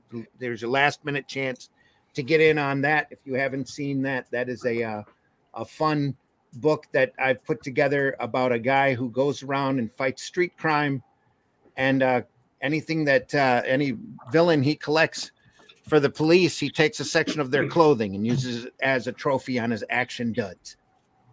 So his costume is constantly changing. Like to call him the rodeo clown of justice. There he is, using practical joke weapons to fight street crime. That's The Fool over at fundmycomic.com. Go over there and check it out, and check out the other comics over there as well. Luke's built up a heck of a platform for campaigns, and there's a lot of really successful ones over there at the moment, including some great products like Bronze Star with Michael Barron and Pat. The legendary Pat Broderick. Legendary Pat Broderick. Going to buy that artisan book and show it off on Comics by Night. Better believe that. Also, if you get a chance, go over to arrowcomics.store where you can pick up products like Paragon, which is a superhero book I did that Michael Oden helped me on the logo of. And Calico as well. Do that. Calico Ashard. I did both of those. And Revolt, which is an anthology book. The second issue is available at arrowcomics.store right now, and that's narrated by that monkey that does the Out of Obscurity hosting as well. And Herobot Zero, which is a 3-foot-tall giant robot fighting large monsters, defending his city, as long as he can do it on the clock. So. Lots of stuff to see, folks. I hope you go over there and enjoy it. Sugar Chris is in the house. Sugar just turned. Hey, Sugar. Just popped in. Said, hey. Super old man and Randy Zimmerman never seen in the same room together. That's what you got. No comment. To be said. No comment. Though we do have probably really close to the same figure. Yeah. Anyway. You got my attention at Canales. Super old man. He'll win even if he has to travel uphill both ways. Yeah, exactly. Michael says, I was happy to see that Arrow Comics has a Wikipedia entry. It's been there for a while. Michael, thanks for finding it. Now I can learn more about the history of Arrow Comics. You want to learn more about the history of Arrow Comics? Pick up the last few issues of Comics Unlimited, where I've been doing a series about Arrow Comics, setting out the history as it was, and its place in comic history, which is a lot bigger than I think a lot of people realize. So sometimes I don't, I can't grasp it myself. So anyway, folks, we want to thank you so much for joining us. Thanks for being here. Thanks for spending the time. If you enjoyed this program, tell other folks. Make sure you hit that like and love button. Leave a comment in the comment section. Subscribe to the Indie Comics Network. There's a lot of great programming up there. Alley Cat's got a show, and there's a few other shows on making comics and drawing and all sorts of things. Go over there and take a look, and you won't be sorry that you did. Go over to fundmycomic.com. Look that up too. There's a lot of great campaigns over there. Go over to arrowcomics.store. Take a look at that merchandise. There's a lot of things up there that are available only there. So take a look. The next 2 Sunday Funnies are going to be pre-recorded, which means the chat will be open. We just won't be reading from it. And the programs will be pre-recorded. I'm looking for some special guests for us to talk to for those shows. And the next 2 Comics by Night will be live, but we'll be covering hopefully books in one episode. So having spent the last 3 months covering The Watchmen. So yeah. I'm getting withdrawal symptoms already. Are you already? Yeah. It was a journey. It was a journey. I feel transformed. Are you being sarcastic or serious? Me? Sarcastic? No. Sarcastic, no chance. So anyway, if you go over to the latest show of Comics by Night, we're letting the audience decide what we're going to go through this Friday. You have a choice, 4 choices. We have the, and I'm going to blow myself up here just so we can show what it looks like. Batum. We have The Judas Coin by Walt Simonson, which is a great graphic novel following one of the 13 pieces of silver from Judas throughout history. Each place that Simonson stops at is a different example in graphic storytelling. Choice B is Crime Does Not Pay, great collection by Dark Horse, featuring those great old violent crime comics from the 50s. Choice C is Bern Hogarth's adaptation of Tarzan of the Apes. Beautifully done book that we're going to look at all of these probably eventually, but here you go. That's just fantastic. Done by a true master of the form. Did the Tarzan strip when it first started right after Hal Foster. And choice D is Toth's One for the Road book, which is a collection of his cartoons. Which is the appropriate choice. Which is the appropriate choice? According to Russ. According to Russ. Yes. Which is probably what we will be looking at. It's the one that's got the highest votes so far. So go in there if you want to watch something else. I think that 13th piece of silver found its way to a small corner shop in Birmingham, actually. Could have. Yeah. Was that a reference that I'm missing or no? Okay. No, there's just an awful lot of corner shops in Birmingham, isn't there? Who knows? I remember the old Friday the 13th TV show. That was good. It's a lot of fun. I was a curiosity shop that picked up cursed items. That's why the Romans built their roads straight so you couldn't put a corner shop on. Of course. Fair enough. Also, probably why the Roman Empire fell and rose and fell in 10 minutes. Blinking Romans. Yeah. What did they do for us, eh? What did they do for us? Here we go again. Food stamps. You don't want to open this. Like the month of July and August. Anyway. Folks, we will be here next Sunday, though. It'll just be a pre-recorded program. 9 a.m. Sunday Funnies. Comics by Night. 5 a.m. on Fridays. Go over there and take a look. We're always archived over at the Indie Comics Network, so you can go over there and enjoy us at your leisure. tell your friends, go over there, like and subscribe. Give us some love, some algorithm, some listen to. There's a lot of great episodes over in Comics by Night that really classic stuff that we've been looking at. So in the meantime, folks, we wish you the best. Make sure you leave this industry in better shape than what you found it, please. We'll see you soon. If you love comics, tell other people, especially the ones that have no idea what you'd be talking about. Spread that word. That's how we're going to gain more readers and how this art form is going to flourish. It's by your word of mouth more than any other style of marketing. And remember, if you are hating, you ain't creating. Yep. Hating ain't creating, folks. Take care. We'll see you soon. See ya.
Thank you, Michael A DeFont. bullshit. A bullshit. A bullshit.